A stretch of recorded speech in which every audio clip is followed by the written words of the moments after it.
Nesta aula, nós veremos as sinapomorfias dos cordados.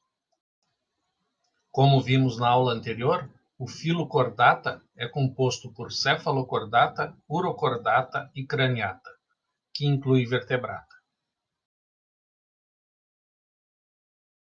4 sinapomorfias suportam a hipótese de que os cordados formam um grupo natural.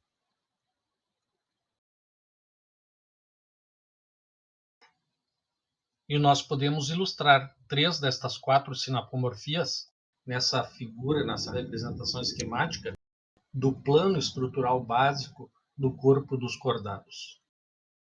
As sinapomorfias, então, são representadas pela presença de um cordão nervoso dorsal, a presença de uma notocorda e a presença de uma cauda pós-anal muscular. Uma outra estrutura que nós vemos no plano estrutural básico do corpo dos cordados é a presença de fendas faríngeas, que foi até pouco tempo considerada também uma sinapomorfia de cordados. Mas, como nós vimos na aula anterior, as fendas faringeais estão presentes também em equinodermata, pelo menos em fósseis, e hemicordata, representando então uma sinapomorfia de deuterostomados e não de cordados.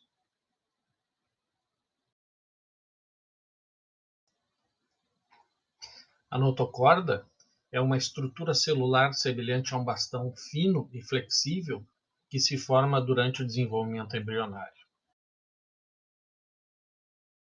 Ela é composta por uma bainha resistente de tecido fibroso, semelhante à cartilagem, que envolve um conjunto de células e fluidos.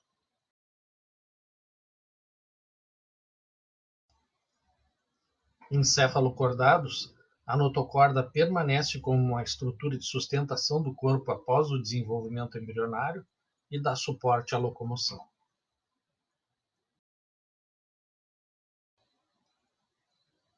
Em urocordados, a notocorda está presente na fase larval livre e natante e é perdida na fase adulta séssil.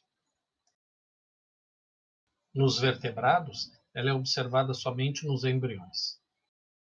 Durante o desenvolvimento embrionário, a coluna vertebral se forma ao redor da notocorda, e com a formação das vértebras, a notocorda se degenera e permanece apenas como um núcleo pulposo em cada disco intervertebral.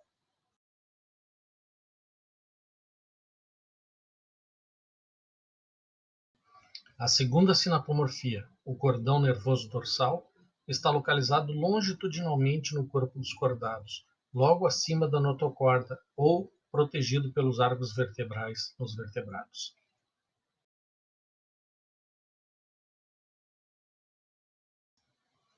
Este cordão nervoso dorsal é formado por uma invaginação da ectoderme durante o desenvolvimento embrionário, resultando em um tubo neural oco e longitudinal no embrião.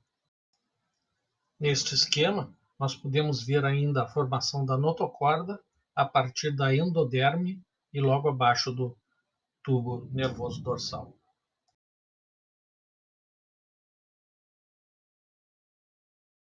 A terceira sinapomorfia dos cordados consiste na presença de uma cauda muscular posterior ao ânus.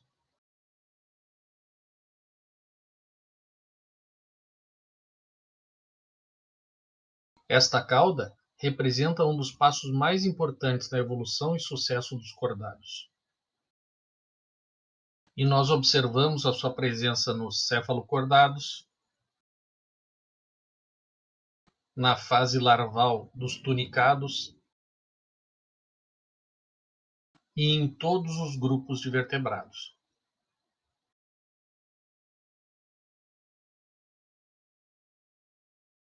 Esta cauda consiste em um órgão especializado e dedicado somente à locomoção, sendo extremamente importante nos organismos aquáticos no início da evolução dos cordados. Mas nós observamos também a sua presença nos vertebrados aquáticos modernos. Ela serve à locomoção dos girinos na fase larval e aquática dos anfíbios, bem como para o nado em diferentes grupos de peixes.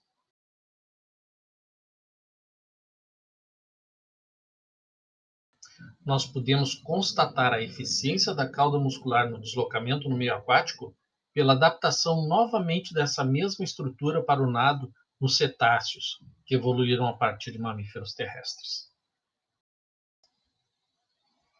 A quarta sinapomorfia é a presença do endóstilo. Ele é encontrado nos urocordados, nos cefalocordados e nas larvas das lampreias como um sulco ciliado longitudinal situado na parede ventral da faringe. O endóstilo possui glândulas que produzem muco, que serve para agregar partículas alimentares. E esta estrutura é considerada homóloga à tireoide dos vertebrados.